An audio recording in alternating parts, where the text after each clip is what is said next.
Okay. Okay, he's not back on. Invite again. Invite his name. Where? How do I? Oh, Click just on there. his name and then click invite co-host.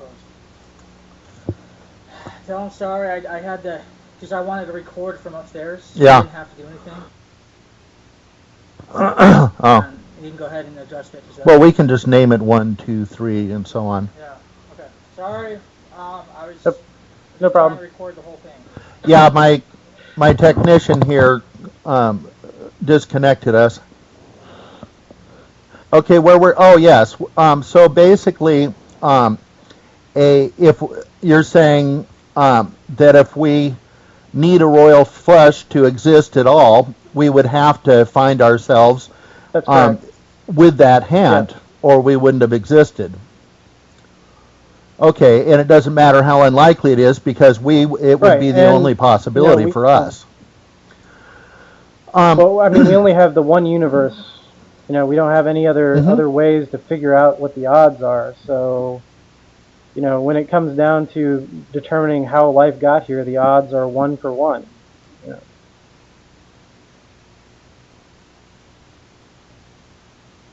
Right. Well, I would propose this, that let's say that we can posit an infinitude of universes, a great multiverse, an infinitude of multiverses, why not? And that, yes, it had to happen sometime, somewhere, somehow. Okay? There would be a very small probability attached to that, but it would have to happen sometime, someplace. Okay? Now let's consider what we're doing with our existence. We're already, trying to create life from scratch. We can already build viruses, although building cells with their machinery seems to still be well beyond us. I think they've already corrected. Sorry, I think there's they've already little reason built to doubt a bacterium using completely synthetic DNA. well, I think they've. Well, right. I'm saying they've made it, but I'm saying they needed a living bacteria to spit it out, to actually build it and spit it out. We don't have good enough nanotechnology to build anything that small as the parts of a cell. But the point I would ask is that even if it only happened a small percentage of the time out there, most life is most likely to have been created by a prior life, because a prior life might create many life forms, might create many universes. Who knows? They're trying to make baby universes now over at CERN, and I have to admit I get nervous when I think about grown men trying to create their own universes to match the delusional ones they already inhabit, but that's another discussion. But so it seems to me like there's like one can weigh in quite heavily on the greater likelihood that we're the product of a greater being, whether that's answers the theologian's definition of a god or whatever, I don't know, but well, I mean, what's why your does it take have on to this? be the greater being that is the first cause? I mean, you're assuming it's a whom, and okay, so Well, it wouldn't be a first life cause. has to create life. Is that what basically you're saying? Or okay. No, I'm saying that Right. I'm giving you your point for the moment that okay, life can evolve.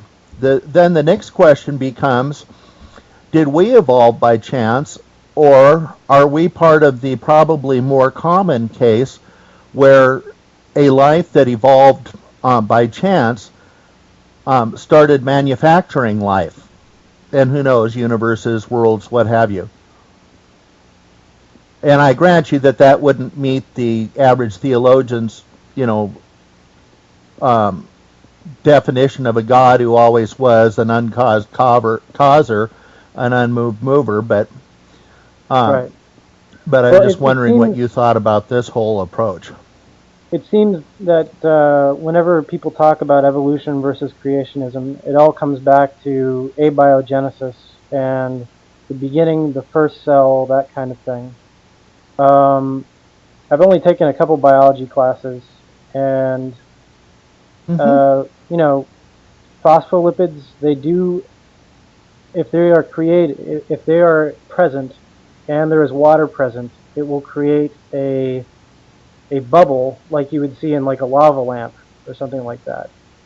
And also, if nucleotides, nucleic acid, is also present, true. It will. It is possible. It is possible for abiogenesis to have occurred. I'm not going to go out on a limb and say that that's exactly what happened, or we know at all what the first cell looked like, or anything.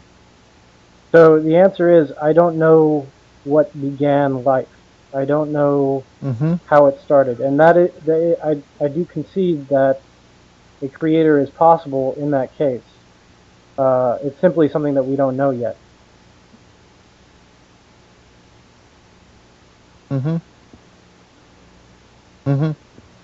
Well, and part of the point that I'm trying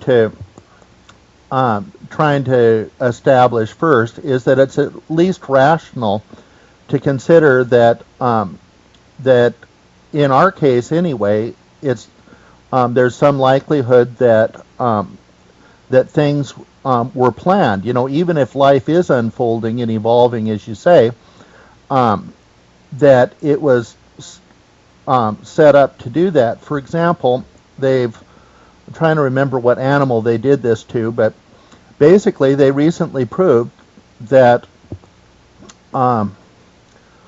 this isn't the example, but it was like this. It was like if they took a mouse and raised it under extremely arid conditions, its offspring would be born with different genes activated. Now, this isn't that his genome changed. It's just that different genes kicked in because of the experience of the parent. And this is a completely, new thing, because people have denied this for, a long time. And I know mustard seeds are the same way, that they can form a bush or a tree depending on the conditions that the parent was raised in. And I would posit that many things that look like evolution are simply a very complex adaptation that's built in. And even if you could start with a single cell, that if everything's going to come from that single cell, then that potential had to already be in the single cell. That there was already a written complexity. The old deal about monkeys and typewriters. If we think about probability, an archaeologist finds 3 stones and some charred wood between the stones, and he thinks maybe a fire pit.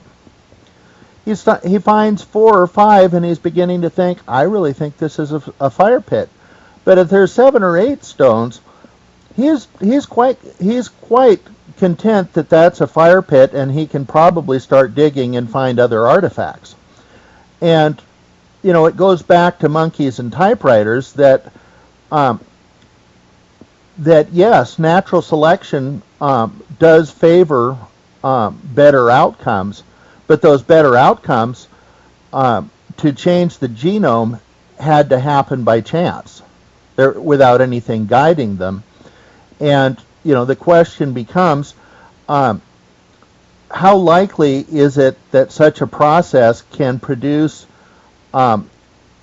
higher order out of lesser order, that many simple events will fit together mechanically and perfectly to form a complex outcome?